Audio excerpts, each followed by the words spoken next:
Big Z Reviews. One Word Kill is the first book in the newest trilogy by one of my favorite authors, Mark Lawrence.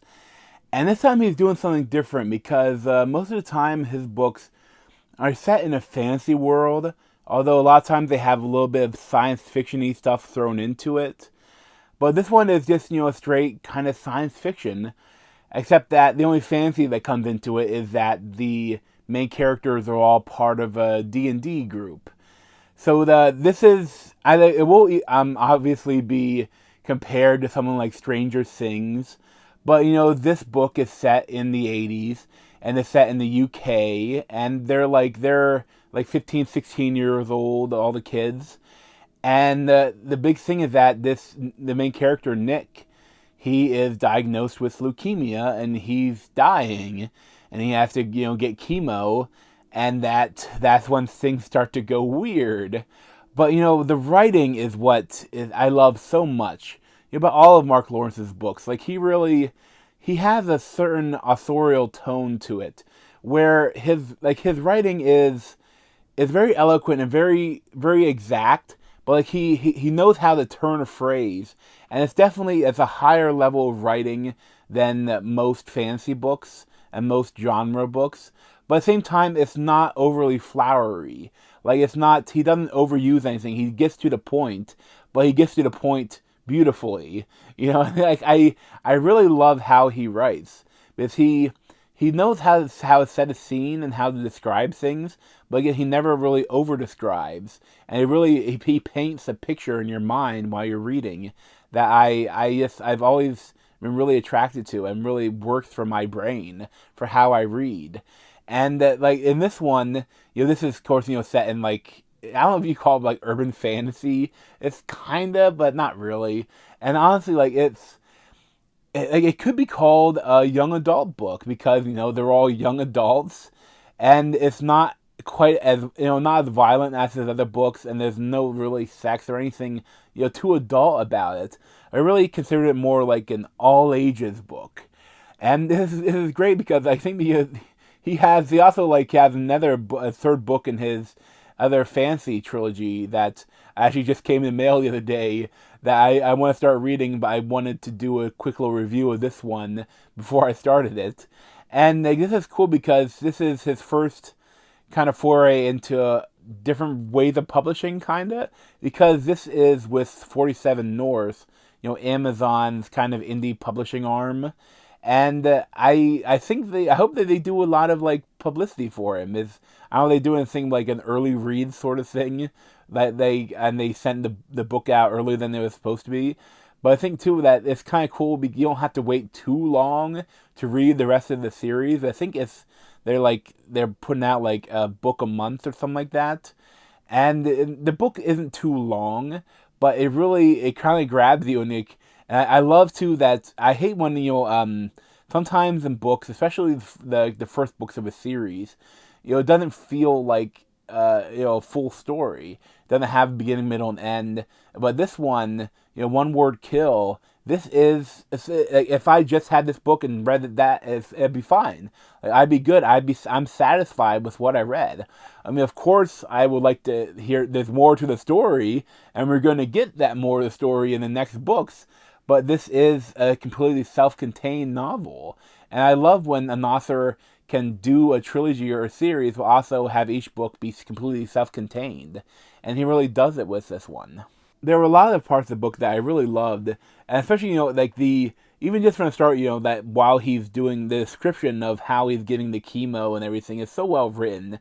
And then you have the friendship stuff while they're playing Dungeons and Dragons, which is again, I really liked how they did it, how he incorporated it into the story, and how like things that happen in their D&D game kind of mirrors things that are happening in their real life, and weird things that are happening. I really thoroughly enjoyed that aspect of it, and I love how they set the scene like set with the game master, like how like inside the book how he's setting the story of the game they're playing. But like they a couple times when they actually play, he writes about what the story is going on in that D&D world.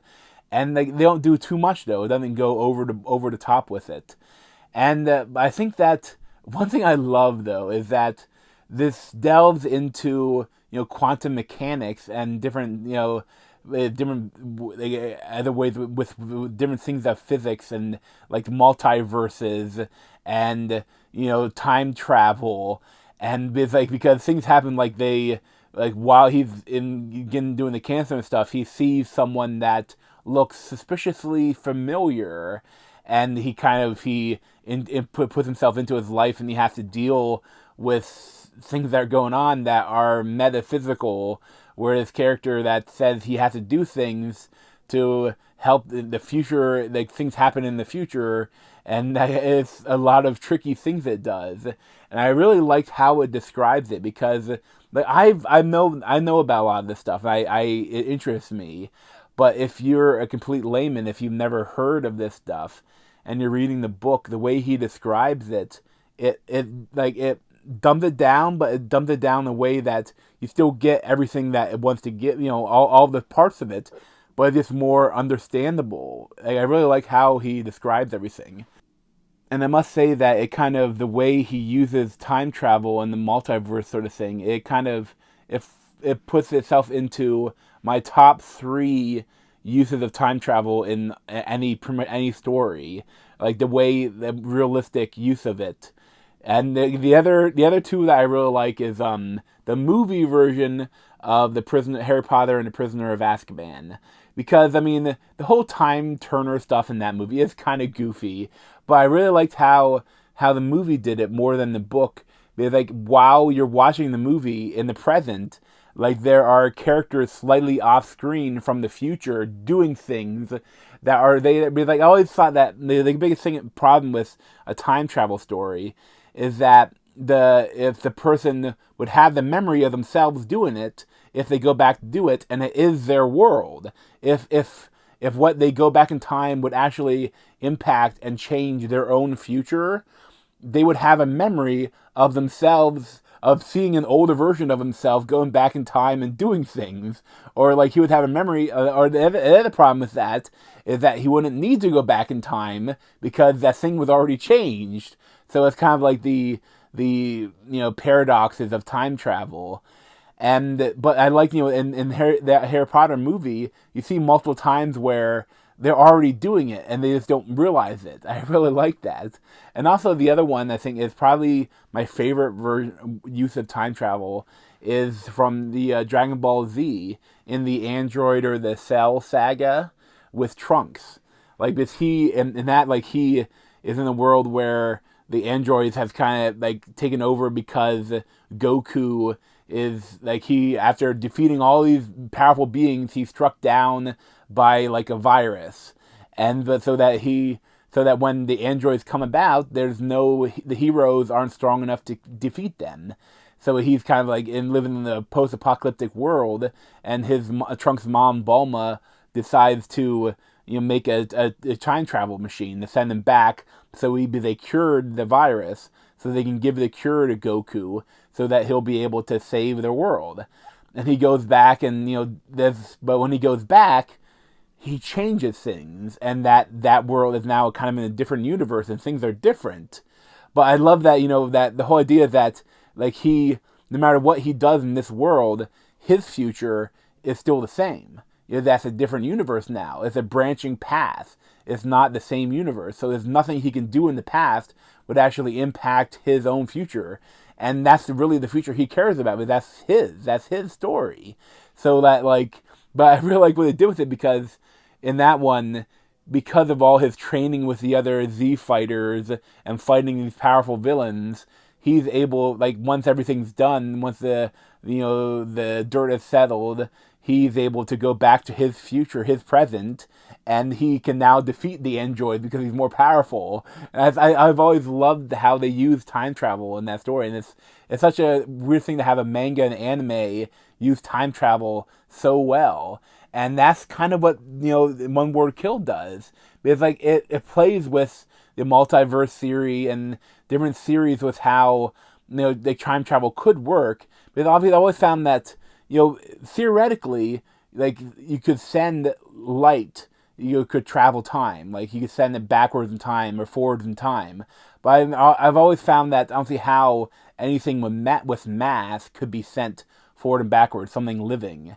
And I always thought like if you could find some way to send a camera, a really powerful camera, into a black hole or something that, and then that gets out, that travels faster than light, and then was as powerful enough to look at Earth, you'd be able to see events that happened in the past, but you wouldn't be able to change them. Like I always thought that it's cool, the idea that you could potentially in the future, you could see, if you had something that could do that, you could watch events that happened in the past if you had a powerful enough camera, and you could send it back like faster than the speed of light. It's because the speed of light is a constant. So if you went far enough away, and if you had a powerful enough telescope, you could see things that happened, for the past on the Earth. I always thought that was an interesting idea.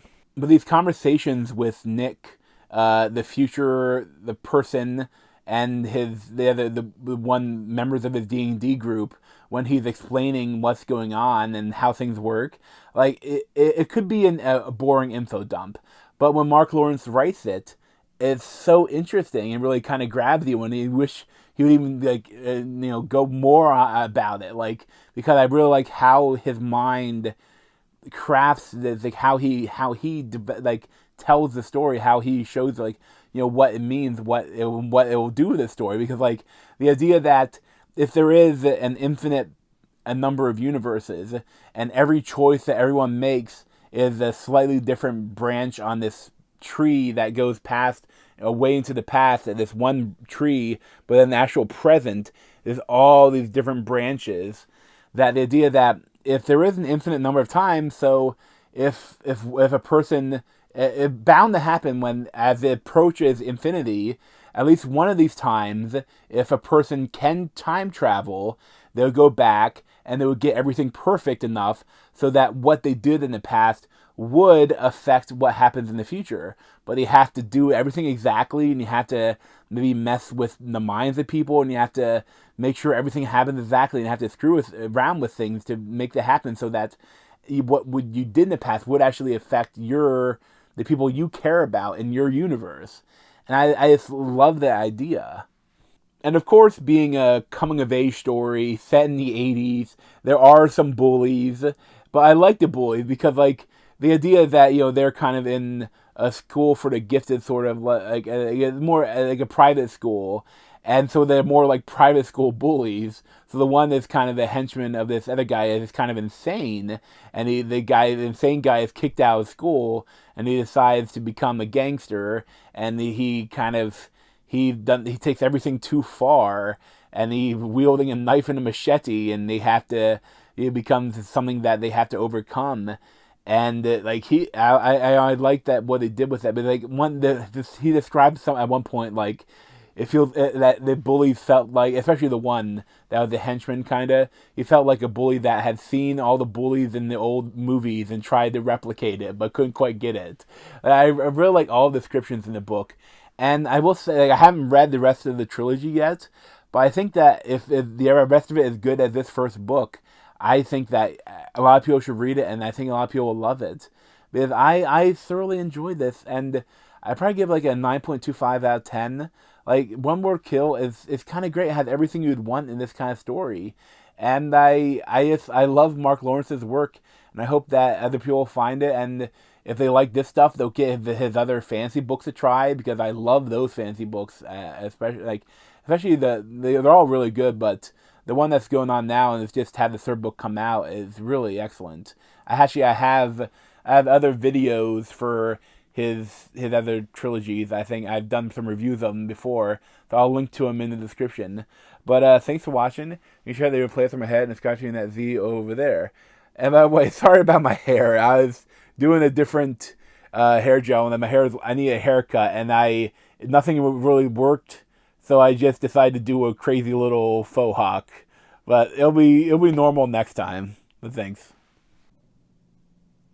This has been the Big Z Book Review. Thanks for watching.